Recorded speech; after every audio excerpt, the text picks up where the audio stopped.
Bonjour et bienvenue à tous, je suis Laurie Julien et vous êtes sur Lien d'amour.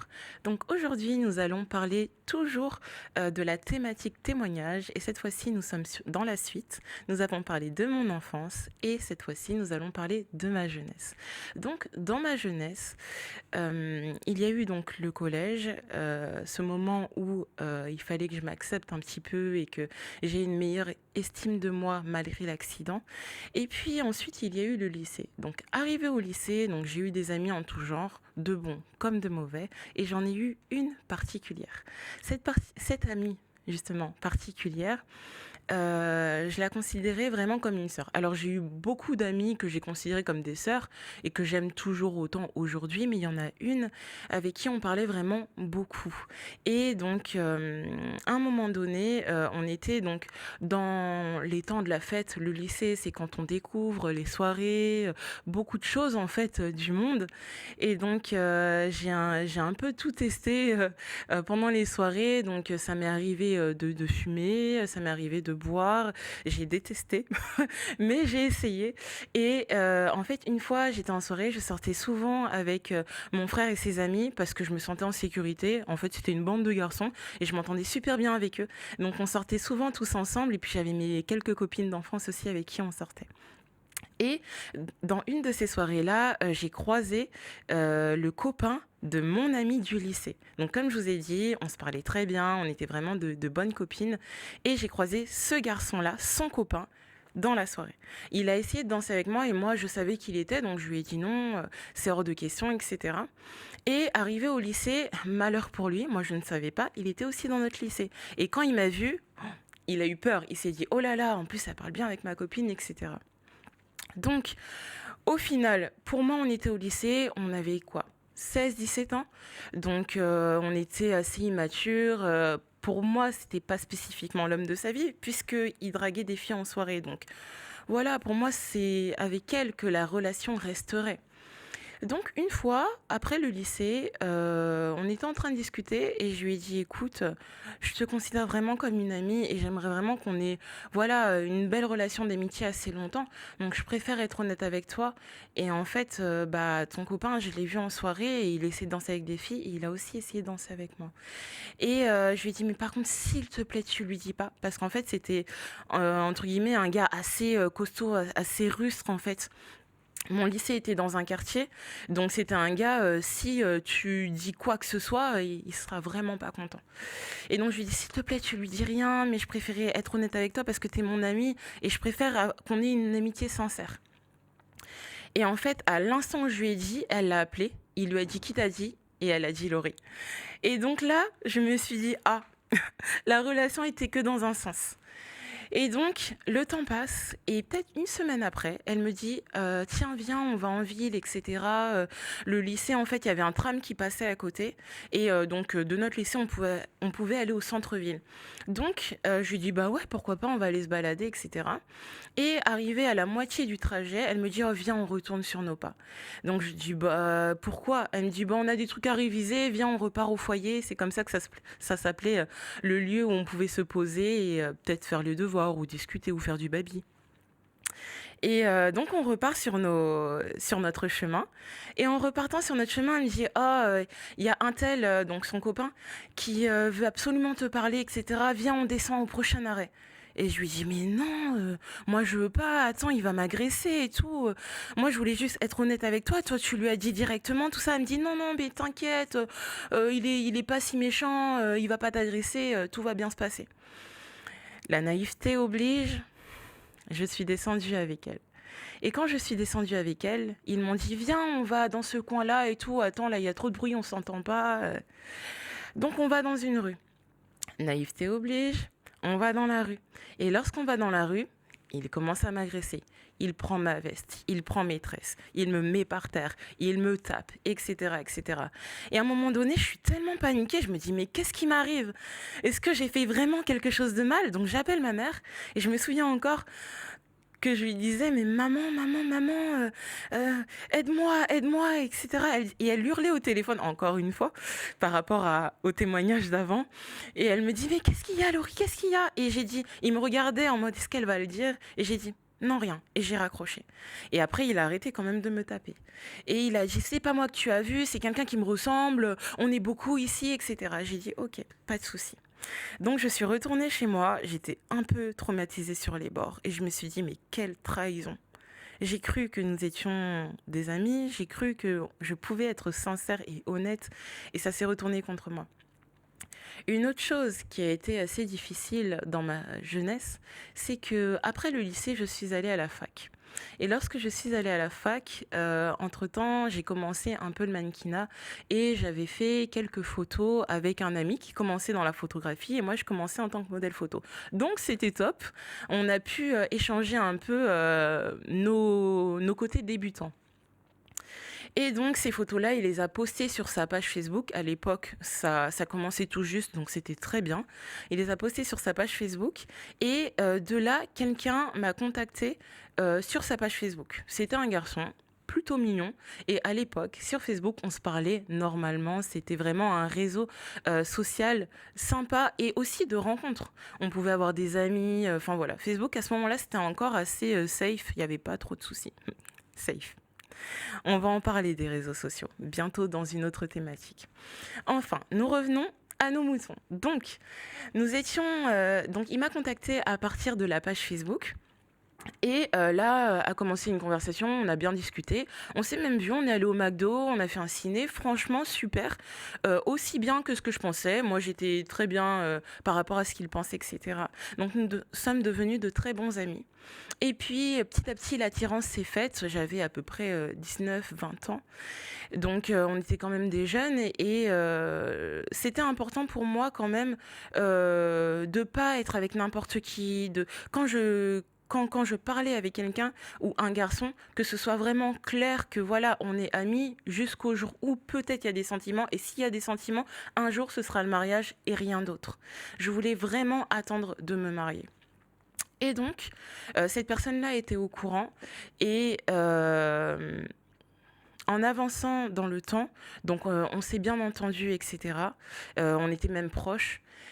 Et en fait, il jouait. Il jouait beaucoup. J'avais 19 ans, donc j'étais encore j'avais pas toute la maturité. Donc, je me rendais pas compte à quel point il jouait. Aujourd'hui, avec le recul, bien sûr, je peux vous dire que c'était vraiment du jeu, mais moi, je me rendais pas compte. Et donc, à un moment donné, je lui ai dit, écoute, moi, j'arrête parce que je vois bien que ça n'ira nulle part. Même si je t'aime bien, tu m'attires, je t'attire, on s'entend bien, on a un peu les mêmes centres d'intérêt. Mais on peut pas continuer comme ça. Je vois bien que tu parles à plusieurs filles, que voilà, tu veux pas te poser. Et puis c'est normal, il avait 19 ans. Lui aussi n'était pas mature. Mais à ce moment-là, je n'en savais rien. J'avais 19 ans. Et donc, à ce moment-là, à ce moment-là, il est venu me chercher une fois chez moi et il m'a dit, bah viens, on va se balader, on discute, on met les choses à plat, etc. Donc, ce qu'il fait, c'est qu'il nous emmène sur un parking, il me fait sortir de sa voiture alors qu'il avait plu, je ne comprenais pas ce qui se passait, il se met à genoux et ça pouvait pas être une demande en mariage. Donc juste, il me dit, écoute, je te demande pardon pour tout ce que je t'ai fait. Bon, à partir de maintenant, on va faire les choses bien. On va se mettre ensemble. Après, on se fiancera. On se mariera. Et voilà, on fera vraiment voilà, une belle vie. Tout ce qu'une jeune fille de 19 ans qui a été bercée à plein de films et de séries, tout rose, tout beau, le prince charmant, conte de fées, quoi. Donc à 19 ans, autant dire que j'avais quelques larmes en me disant «Ah bah c'est comme ça la vie, ah bah c'est super». Et donc il fait ça, donc je lui dis «Écoute, ok, je veux bien croire en tes promesses, mais je te laisse un mois. Si dans les un mois, tu ne gères pas ta vie, c'est-à-dire que tu continues à parler avec des filles, etc., ça s'arrête là. Ça n'a pas loupé. Au bout de quelques temps, peut-être la semaine d'après, il parlait même avec des copines à moi, etc. Ok, donc ça s'est arrêté. Et on s'est dit, bon, on reste amis. Quelle erreur. Quelle erreur. Et vous allez savoir pourquoi. Donc, on reste amis. Et donc, j'étais à la fac. Il me dit, bah, écoute, passe à la maison, viens prendre un goûter et tout. Bah oui, pas de souci. Ok, je viens. Je m'étais vraiment habituée. Vraiment, on jouait, on rigolait. Enfin, on était vraiment des amis, quoi. Et ce jour-là, donc, je vais chez lui, il faisait son ménage. Il faisait beau. Mais il faisait froid. C'était en à peu près janvier-février. Et j'avais un col roulé comme aujourd'hui, bleu marine. J'avais un pantalon, des bottines, un gilet plus un manteau. Et donc, j'arrive chez lui et il me dit, bah, vas-y, installe-toi, etc. Et quand je m'installe, il met son épaule, sa tête sur mon épaule. Enfin, c'était ce côté-là. Il met sa tête sur mon épaule et à un moment donné, il essaie de m'embrasser. Je lui dis, non, non, non, non, non, on a dit que c'était terminé, donc tu m'oublies. À ce niveau-là, moi, il n'y a pas de souci pour être ami, mais ça, non. Donc, il teste, il teste, il teste. Je lui dis, non, c'est vraiment terminé. Donc, laisse-moi respirer. Il se lève et je me dis, yes, il va me laisser tranquille, il a compris, on va pouvoir avancer. Sauf qu'il se lève, il appuie sur le bouton du volet électrique et il ferme à clé sa porte. Et je me lève tout de suite, je me dis, oula, ça sent mauvais. Ça sentait vraiment mauvais. Parce que lorsque je me lève en trombe, il me prend par les poignets et il me force à aller sur son lit. Quelqu'un en qui j'avais confiance.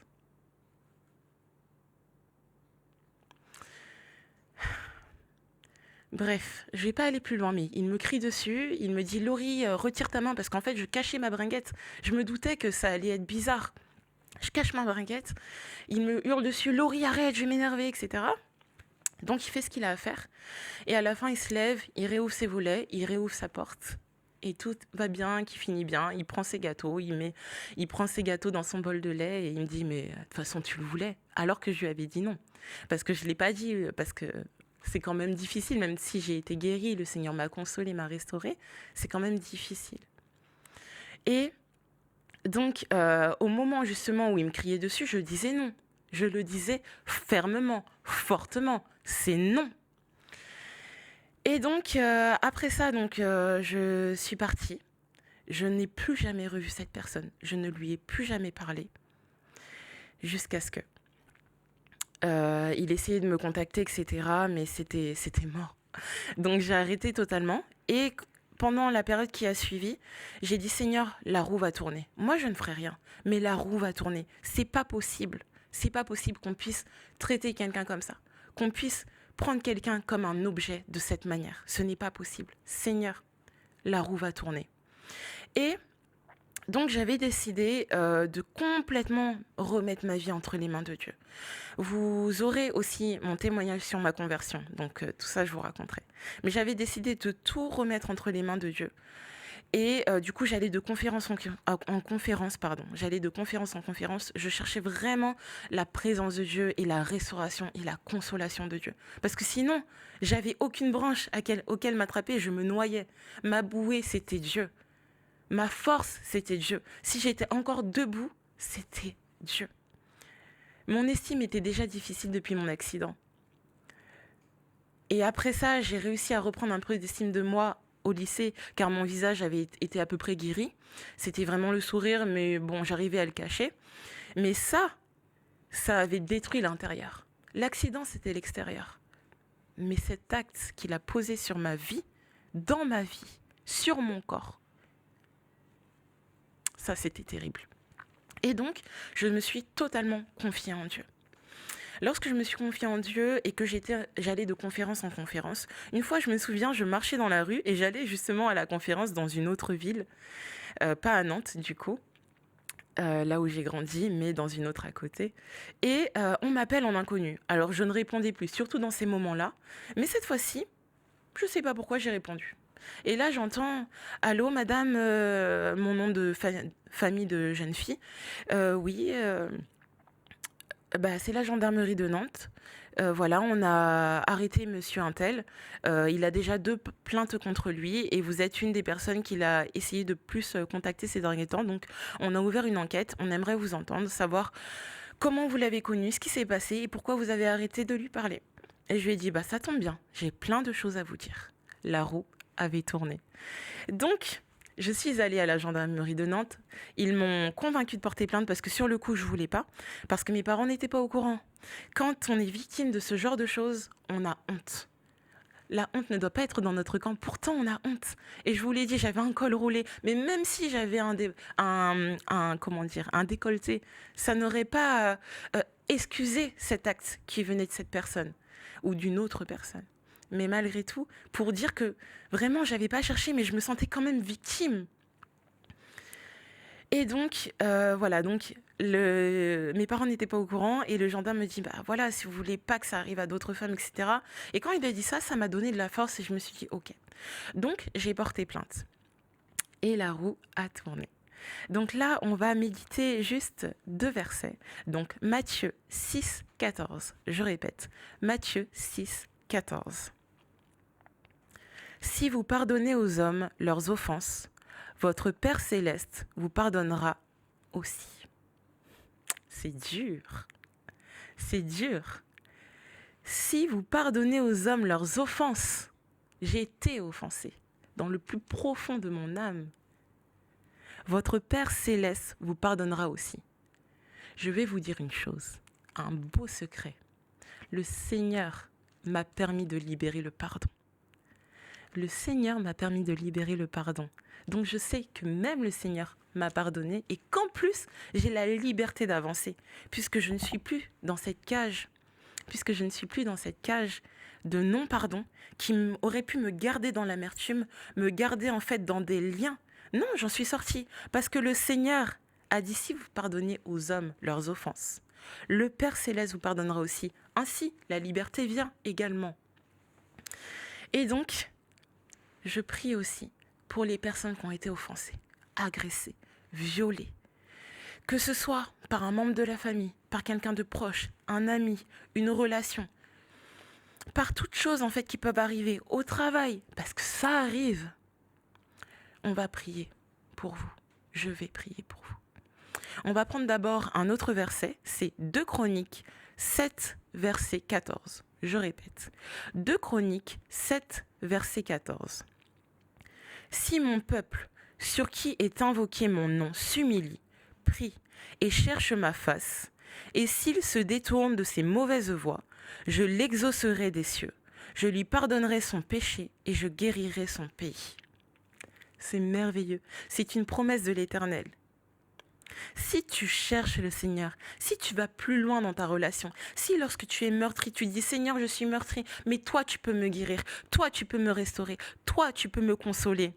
Oh, le Seigneur dit, si tu t'humilies, si tu pries, si tu cherches sa face et te détournes de tes mauvaises voies, parce que ça arrive, personne n'est parfait. Je l'exaucerai des cieux.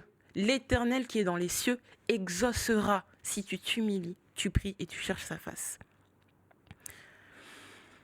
Et il guérira ton pays.